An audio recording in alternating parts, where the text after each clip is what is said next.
Welcome back to the iTV studio. It's Shay Bay with you, and I have a very special guest, my very good friend, Fresco Kane.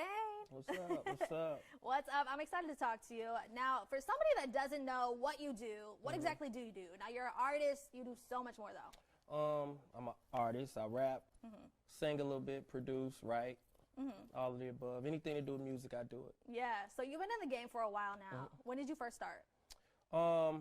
I always say my start really came in high school when I used to sell, when it still was CDs, right, before they went out. But just really in high school, mixtape era, getting it like that. But my first official breakout was my first #1 song, which was Dope Boy Fresh. Wow, okay. And it went #1 here in St. Louis. And it was big, created like a little phenom. Yeah. So if people don't know me as that, I used to go by the name Gena. But that's really where it all started for me. So you've had a couple different names. Why did you choose so many different names to change to? Well, to fast forward, as I still was Gena, I had another #1 song called Dip in the Club. All these #1s. Yeah. Fresco be killing it. That was actually top 40 on Billboard too. But I had another song called Dip in the Club, and it started to, trend, go viral. Yeah, go viral, yeah. But nobody tagged the song to Gena.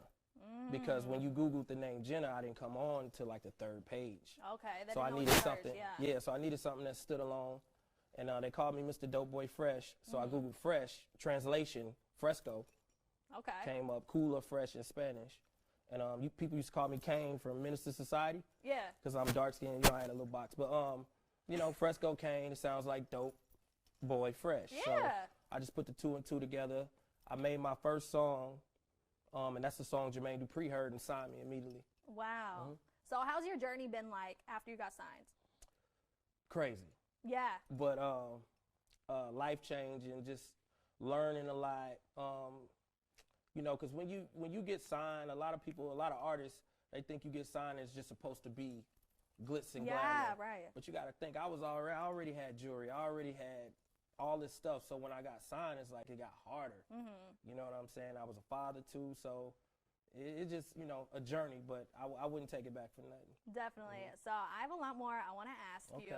But first, we got to wrap it up a little bit. So I'll be right back with Fresco Kane in a little bit. Make sure you keep it locked right here to the iTV network. Yep. Welcome back to the iTV studio. It's Shay Bay with my special guest, Fresco Kane, the man who does it all. Every time I see you, I swear you are busy doing something. Yeah. Yeah, that's just how it goes. Your schedule. Yeah. Now, you were actually a writer for Mariah Carey. How did that come about? It came about by, like I say, moving around. I got a good partner that I grew up with. He's a big producer now. His name is Squat. Okay. Squat made the beat. I actually grew up with him. He's a big producer, platinum producer, and me and him, kind of bump heads together, and we just like, yo, let's do some work. Yeah. So I ended up in Atlanta with him at Atlantic Records, just displaying some music for them, the executives out there at Atlantic. Wow. And I heard about this guy named Prince Charles. Okay. And Prince Charles is a big writer and an artist, but he's dope. And I don't know how, but it was just me and him in the room. Everybody walked out. Wow. And I asked him if I could play some of my music for him. And I didn't play the rap stuff. I played the singing stuff. Okay. And he just went crazy. And from there, we wrote a song for Cardi B that night. Wow. And just kind of built a relationship. So when I got back to St. Louis, he would send me beats and say, yo, Fresco, give me an idea. If you got an idea, come up with it. And then I'll do my idea. He'd be like, yo, that was for Beyonce. I'm like, what? You know what I'm saying? Yeah, so then it was like, yo, I got a session with Mariah coming up. I want you to come out here. It's in LA. So I'm like, cool. So I scrounged up some change, made it out there to LA. It was a 2-day session. DJ Mustard was there getting haircuts all in the lobby. Wow. You're dropping all these names. I'm sorry. It's crazy. Oh, okay. Yeah. No, I'm saying it's crazy, like how far your journey has come to meet all these different people. You have no clue. It's Wait till insane. I know. We're going to be here for 10 years. Yeah, so it's crazy. But like I say, DJ Mustard was in there getting his haircut, his whole crew. So I'm kind of trying not to act starstruck, just trying to make beats with my headphones on. And it was at the same studio Michael Jackson recorded Thriller. So I was already intrigued just from being in the presence. And that first night, I literally sat in the lobby till 3 in the morning. 3 in the morning. I was scared to walk in. Prince Charles kept texting me, just walk in the room. I'm like, oh, she don't know me. You know what I'm saying? Yeah. So I just sat out there. Yeah. So they ended up coming out about 3 in the morning, and he was like, come here. So I just kind of walked up, and he said, it's Fresco. And she remembered me. She said, I remember you from being with JD. Oh, wow. And he was like, y'all want to bring him in the room tomorrow. So that's how it happened. So the next day, I got in there early.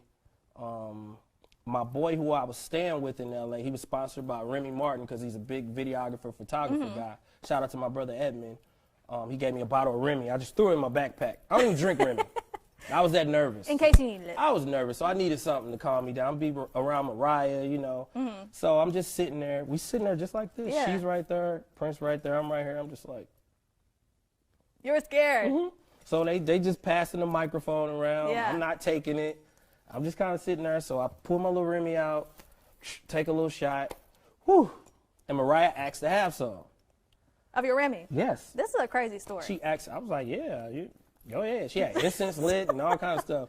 Yeah. And so she drank the Remy. We took a shot. So that's how in the song Shots of Remy came about from that. Wow. We literally were taking shots. So from there on, I'm coming up with lines. I'm doing all of this. And we just wrote the song together, and it just. That's awesome. Yeah, it was That's crazy. a super dope story. So a lot of people, they probably know you from hearing you with Coke Bottle. Oh, yeah. You got a new single that's out now. It's called Who You With. What inspired you to make that song? I think people know me for bringing good music you could dance to. You do. I mean, I try to stay in that lane because I feel like it's too much negativity going on. Agreed. You know, so Yeah. we already got enough negative in the world. Let me put something out to make people dance and move. And plus, I want my mama to like my songs Yeah. too. So it's just something. I flipped the old school Lil Jon song, something familiar. And I think it's cool. It's a good little bop. It is. It's catchy. Like I told you, it gets stuck in your head. Yeah. So where can people find you on socials, get your music at? Everything at Fresco Kane. Okay, it's cool. FrescoKane. Like I say, Who You With is the new single. Video I just got back today. Shout out to my guy 16. And that should be coming out in the next week or two. Okay. And just a lot. I got a lot to come. You do. Yeah. 2024 is definitely your Yeah, year. Kobe year. Yes, for sure. Well, thank you so much, Fresco, for joining me. Thanks for having me. And, keep it locked here to the iTV network. So much more is on the way. I don't want you to miss a single second.